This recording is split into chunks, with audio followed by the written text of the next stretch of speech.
Muy buenos días, tardes, noches. Al habla el maestro José Enrique Mota y hoy vamos a hablar sobre el tema de los intervalos. Así que solamente pido like y máxima difusión al vídeo.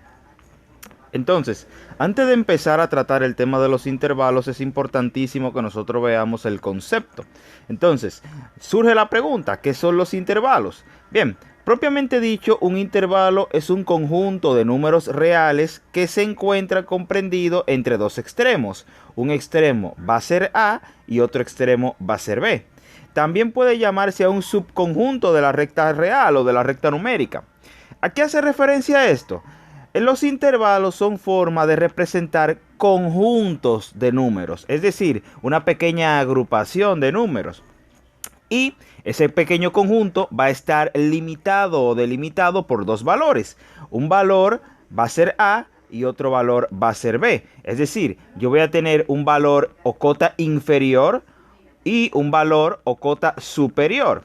Es por ejemplo, si yo digo, vamos a utilizar un pequeño ejemplo de buscar personas que estén entre 15 y 30 años.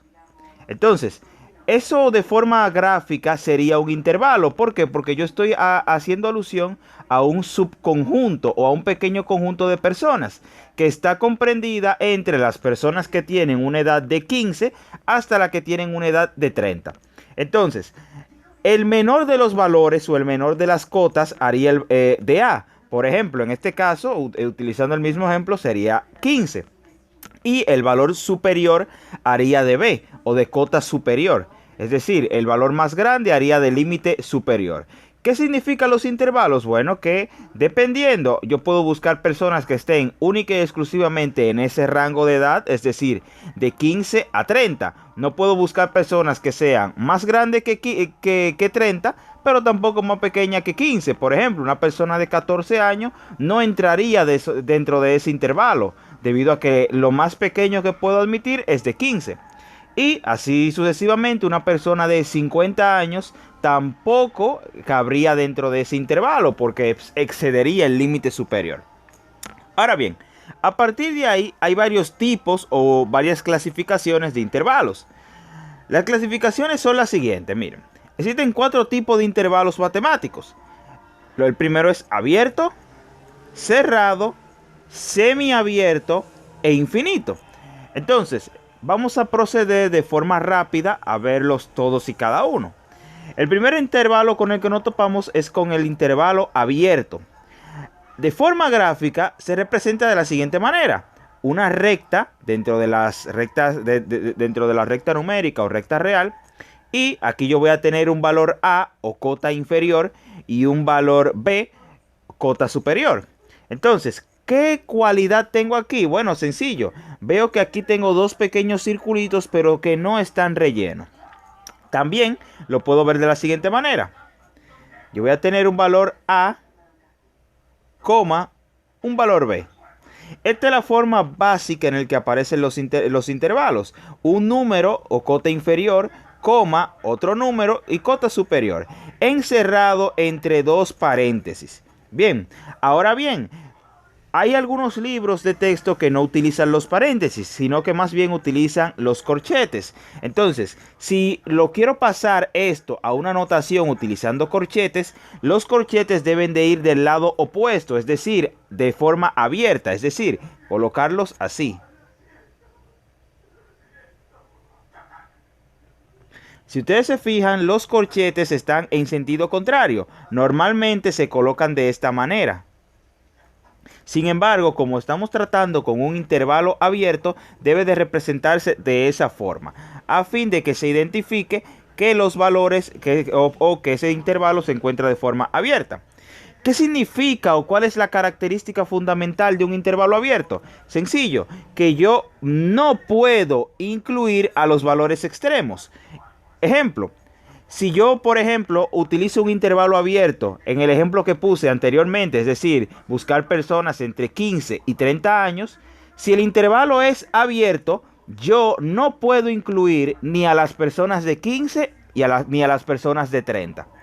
Es decir, que si me mandan a buscar de forma en un intervalo abierto de 15 a 30, ni las de 15 ni las de 30 pueden estar incluidas. Yo podría empezar desde una de 16, 17, 18, 19, etcétera, hasta una de 29, porque 29 me representaría el último valor antes del límite, y al límite no lo puedo incluir. Bien, entonces vamos a ver algunos ejemplos.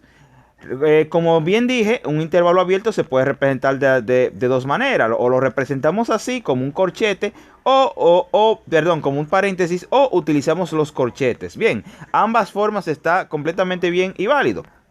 Entonces, si yo lo quiero representar de forma gráfica, yo analizo el par ordenado. Veo que aquí tengo 2 y aquí tengo 6. Significa que mi intervalo va a ir desde 2 hasta 6. Es decir, todos los elementos que estén entre 2 y 6. Pero, como es un intervalo abierto, no puedo incluir ni al 2 ni al 6. Entonces, si yo lo quiero graficar, utilizaría lo siguiente. Digamos que esta es mi recta numérica, ¿cierto? Entonces, digamos que aquí está el 0. O el valor del cual yo siempre parto. Digamos, por ejemplo, que aquí, este señor aquí es el 2 y este caballero aquí es el 6. Recuérdense que tienen que tener algún manejo de la recta en este caso. Sin embargo, recuerdo bien, no puedo ni incluir al 2 ni incluir al 6. Pero ¿cómo represento eso? Sencillo, con dos círculos sin rellenar. Entonces hago un pequeño borrón aquí, hago un pequeño borrón aquí, y utilizo dos pequeños círculos para denotar que, bueno, pequeño, vamos a tratar de hacerlo un poquito más pequeño.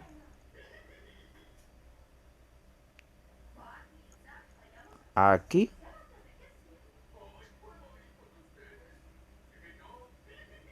Ok, excelente. Y vamos a tratar de hacer otro más o menos del mismo tamaño para representar esta parte. Entonces, de forma gráfica, ya yo sé que ese es un intervalo abierto. ¿Por qué? Porque los círculos están sin rellenar. Y por último, siempre se acostumbra a hacer lo siguiente: colocar varias rayitas. Ojo, sin ningún orden en específico. Lo mismo podría hacer esto. ¿Qué denota esta parte? Que ese es un intervalo abierto y que incluyo los elementos que están entre 2 y 6 sin incluir a 2 y a 6. Es cierto, todos los elementos que están entre esos dos sin incluirlo son los que están dentro de ese intervalo. Aquí podríamos destacar valores como 3, como 4, como 5, como 5.5, cualquiera menos el 6, porque no puedo utilizarlo, y el 2. Bien. Entonces, de esa forma es que yo básicamente puedo graficar un intervalo abierto. Vamos a hacerlo con esta parte también. Vamos a utilizar la recta. Entonces, aquí aplico la recta numérica. Me fijo que ese es un valor negativo, por lo tanto tengo que hacerla también la recta en otra dirección. Entonces, básicamente así. Entonces, digamos que aquí está la parte central, que es el 0, y que aquí está el menos 2, que es la cota inferior o el límite inferior. Y que aquí, por ejemplo, en la mitad de aquí está el 3. Entonces, ¿cómo yo sé que hasta ahí es un intervalo abierto? Bueno, me fijo en los corchetes, están en sentido contrario. Por lo tanto, aquí y aquí en los extremos deben de ir círculos que no estén rellenos. Entonces voy a borrar esa partecita aquí y una partecita aquí. Y vamos a hacer dos circulitos.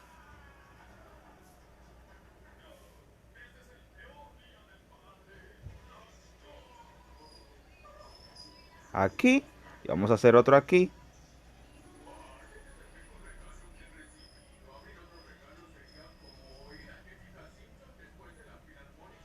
Y aquí más o menos. Obviamente no es un tamaño perfecto, pero aquí sí denoto que ese es un intervalo abierto y ese intervalo también está abierto. Y que entre esos dos valores hay una serie de números que yo puedo utilizar. Caso contrario es con un intervalo cerrado, que es todo lo contrario a lo que dijimos. Si en el caso anterior yo no podía utilizar los límites superiores e inferiores, en este caso con un intervalo cerrado, yo sí puedo utilizar los límites inferiores y superiores. Trazando eso o extrapolándolo al ejemplo que dijimos, si por ejemplo busco personas entre 15 y 30 años, si el intervalo es cerrado, yo puedo incluir a las personas que tengan 30 y a las personas que tengan 15. Así que empiezo contando o buscando personas desde 15, 16, 17, 18 hasta el 30. En este caso aquí sí puedo utilizar el 30. ¿De qué manera yo puedo escribirlo? Bueno, en este caso se utiliza única y exclusivamente los corchetes. Aquí va A, que es la cota o límite inferior, y coma el B. Importantísimo, siempre hay que agregar la coma. Entonces, de esa forma, con estos dos corchetes cerrados, es que yo represento un intervalo cerrado. Y fíjense que los dos circulitos tienen que estar rellenos en esta parte. Ejemplo, vamos a graficar este intervalo, el menos 6,1. Entonces, me fijo, es un intervalo cerrado. Ya yo sé que cuando yo lo elabore, los dos circulitos tienen que estar cerrados. Entonces, voy a decir que este es mi parte central o 0, la parte neutral. El intervalo o límite superior, en este caso es 1. Voy a colocarlo aquí. Y el límite inferior, en este caso es menos 6. Entonces vamos a ponerla, por ejemplo, hasta aquí. Obviamente no estoy trabajando a escala. Simplemente estoy tirando un aproximado. Entonces, yo evidentemente voy a colocar estos pequeños círculos. Lo colocaré aquí. Muy bien. Y lo colocaré aquí, este círculo. Ahora bien, ¿dónde está lo importante? Que esos círculos tienen que ir rellenos para denotar que es un intervalo cerrado. Aquí. Y aquí.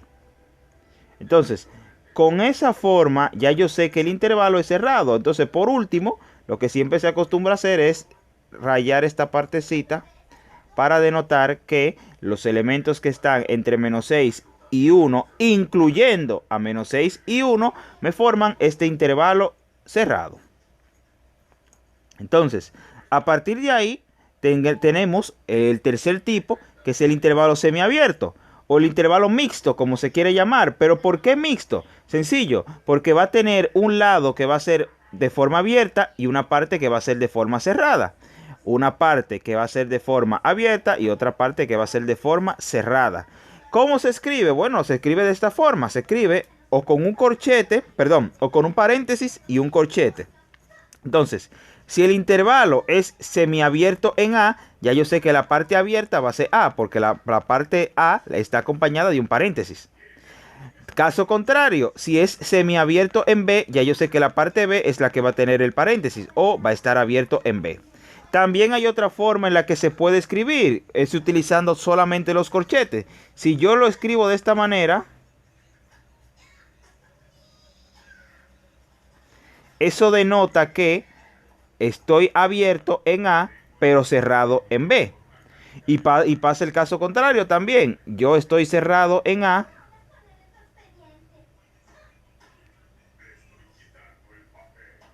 y abierto en B. Bien, de cualquiera de las dos maneras se puede colocar. Entonces, eso sí, esa parte es importantísima, que aprendamos el signo o cómo se debe de trabajar atendiendo a si tengo corchetes, si tengo paréntesis y en qué sentido lo tengo. Entonces, es muy importante. Si por ejemplo, aquí estoy abierto en A y cerrado en B, supongamos que aquí está A y aquí está B. Si estoy cerrado en B, esta partecita, este círculo tiene que ir sombreado. Bien, y esta partecita se deja de igual manera, tiene que ir sin sombrear. Y puede pasar el caso totalmente contrario. Aquí tengo una parte en A. Esa recta ahí es negativa. Tengo una parte en A. O vamos a hacerla aquí, no importa. Tengo una parte A y en otra en B. Si ustedes se fijan, aquí, en este caso, B está abierta. Significa que esa parte tiene que ir sin sombrear. Y A está cerrada, lo que significa que esa parte que está ahí tiene que ir sombreada. Bien. Y por último, tenemos los intervalos finitos, que son intervalos por lo general son intervalos mixtos. ¿Por qué? Porque empezamos en una cantidad finita, un número que conocemos, digamos A, hasta el infinito, es decir, no nos detenemos. ¿Cómo se representa esa partecita? Bueno, se representa de la siguiente manera, dependiendo de si A está o no incluida. Si A no está incluida, lo representamos así, con un paréntesis. Ahora, el símbolo del infinito es de esta letra, o este símbolo, porque no es una letra. Es como un 8, pero acostado. Entonces, ese símbolo me representa que yo no incluyo a A y tomo valores que partan desde A hasta el infinito. Ahora, si A va a ser incluido, yo voy a utilizar un corchete. Bien. Ahora bien, ¿por qué la parte de infinito siempre tiene que ir abierto? Bueno, porque como no sé qué valor numérico exacto es el infinito, no sé dónde detenerme. Bien, entonces no puedo decir si va a estar si lo voy a incluir o no lo voy a incluir. Entonces, básicamente estos son los tipos de intervalos con el cual ustedes se van a enfrentar.